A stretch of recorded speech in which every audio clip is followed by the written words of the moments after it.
大家好，我係晴晴啊。咁而家就嚟3月31號啦，係全港市民其中一個好唔想面對嘅日子，就係咧稅季即將來到啦。咁如果喺呢個時候咧諗緊，究竟呢個稅季關唔關我事咧？咁我以下就即刻話俾你聽咧，有邊啲人咧需要留意嘅。咁大概喺4月2號嘅時候咧，政府就會 send 出咧2張稅表嘅，一個咧就係需要報物業稅嘅業主啦，另外一個咧就係需要報利得稅嘅所有有限公司嘅老闆們啊。不過喺呢度提啦，如果你係新成立嘅公司咧，第一張稅表咧唔會跟呢個時間咧收到嘅。咁然後5月2號咧就會 send 出所謂嘅綠色炸彈啦，全港市民只要咧係有返工啊、有收入嘅人咧，都會收到咧嗰一個個人稅表嘅。咦，咁喺呢度你可能諗，咦，晴晴你冇講到我係無限公司嘅人，咁我應該點算呢？咁喺呢度就提一提每一位咧無限獨資公司嘅東主啦。咁你報稅咧係唔會額外，係唔會額外咧收到一張報稅表嘅。你咧就需要喺你嘅個人報稅表嘅第5部分裏面咧填寫關於你無限公司嘅報稅嘅。咁所以如果你係無限獨資公司咧，你就應該會喺5月頭嗰度咧一次過收到稅表咧，需要報稅嘅。好，咁講完頭先咧，大家每一個人都會喺唔同嘅時間咧收到稅表啦，甚至有啲人咧可能係一次過咧會收到唔同類型嘅稅表。咁然跟住咧，我就會咧主要講下有限公司同埋無限公司咧要報稅需要注意嘅事項。咁記住睇到片尾啦，因為會講咧3個如果你需要揾會計師樓或者係審計師嘅時候咧，需要小心中伏嘅地方。好，咁我哋首先講有限公司嘅。咁我頭先輕輕提過，如果有限公司你係新成立嘅公司咧，其實咧係唔會跟咧4月嗰個稅季咧收到稅表嘅。咦，咁你就話，咦，咁我應該幾時收到啊？請記住啦，你係公司成立之後嘅第18個月嘅時候咧，政府會寄俾你嘅。然之後你就可能會問，咦，咁我係咪第18個月即係我一次過咧要報1年半嘅稅咧？咁如果下年又應該點樣算咧？咁其實你就唔使擔心嘅。雖然咧稅局係第18個月 send 個表俾你啫，咁但係你嘅年結日咧依然咧係你自己嘅選擇嚟嘅。所以如果你覺得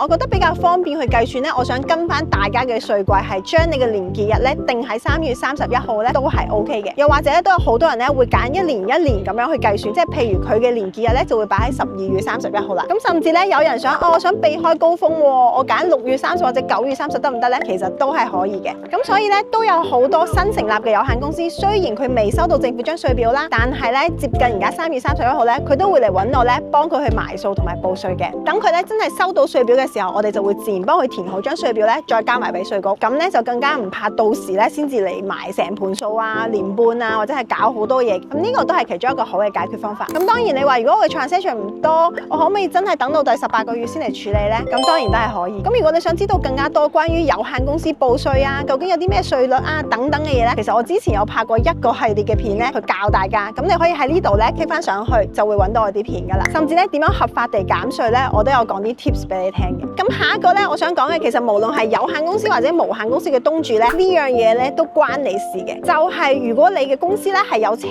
人嘅話，無論係 full time 或者係 part time 咧，你都必須幫佢哋填交咧呢個僱員薪俸稅表嘅。即係話無論你公司嘅年結又係幾時，係12月啊、9月啊、3月啊、6月啊等等都好，喺呢一個時間4月嘅時候咧，你都必須咧要上交俾政府嗰張咧 56M 或者 56B 嘅。因為咧稅局會等你上交嗰張 form， 咁佢就知道有邊啲人今年咧係人工係幾多，然後咧佢5月咧就會發出個人報稅表綠色炸彈俾全港市民噶嘛。咁所以提大家記得呢一張表咧都關你事嘅。好啦，咁所以總結晒頭先所講啦。咁如果你嘅身份係多重嘅，譬如你又係一間有限公司嘅老闆，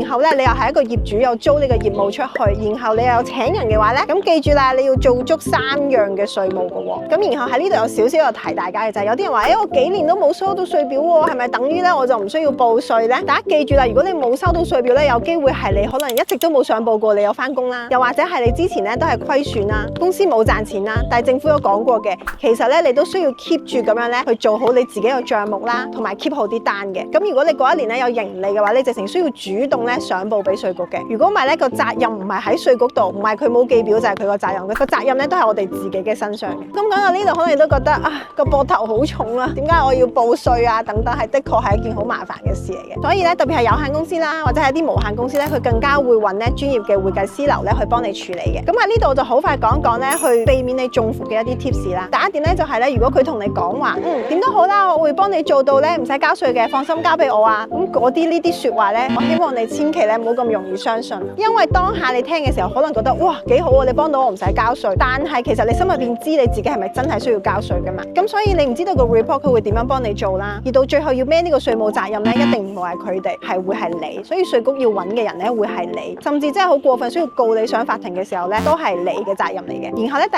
二個其實稅局咧係有一個期限可以容許大家咧去申請延期咧去交稅表嘅。如果你遇到一啲嘅會計師樓，佢成日都唔認你機啊，或者咧佢將你嘅數拖到好耐去做嘅話咧，咁可能你呢個都要注意啦，因為真係會有人咧試過由3月俾咗錢之後咧，去半年之後，甚至9月、10月、11月咧先攞到 report 嘅。好，咁然後最後第3個咧就係教大家睇你個 audit report， 其實佢上面咧會有一欄係 opinion， 大家可以睇下你個 opinion 咧係咪 qualify 嘅。如果係嘅話咧，即係稅局可能會見到你份 report 咧係一份可能唔係真係咁 clear 嘅 report 喎，有機會可能有問題喎。咁當然啦，可能都會導致稅局咧想查你或者睇清楚啲你個帳目。咁所以喺呢一度咧，你就需要咧同會計師樓去傾清楚啦，而佢咧又真係願意了解你嘅情況。咁所以都提你啦，你決定俾錢俾呢間會計師樓委託去幫你做嘢嘅時候咧，都盡量咧同對方溝通清楚呢一啲關鍵嘅嘢嘅。有陣時咧，可能純粹收錢做嘢啊，就未必真係保障得咁好咯。好啦，咁今日就到呢度啦。知道喺呢個時候咧，其實大家都